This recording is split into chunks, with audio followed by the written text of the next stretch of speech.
Mas magandang kumain ka lang dyan kaysa magpagod ka. No? O, yung isa, naglaro sa sarili niya. Oh. Ano? Laro ka lang din.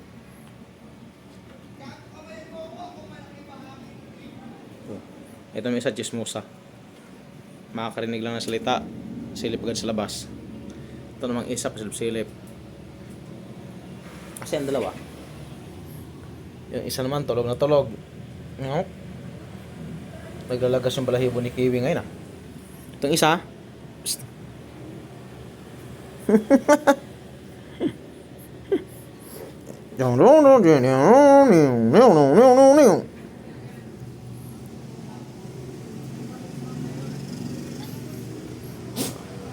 Ganyan sila. Pag gusto nilang kumain sa bahay, kain agad. O yan naman yung maganda nating dambilo. Na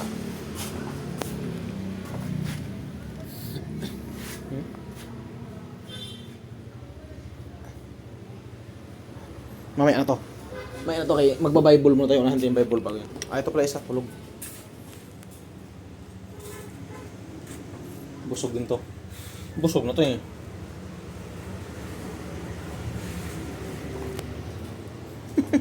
Ah.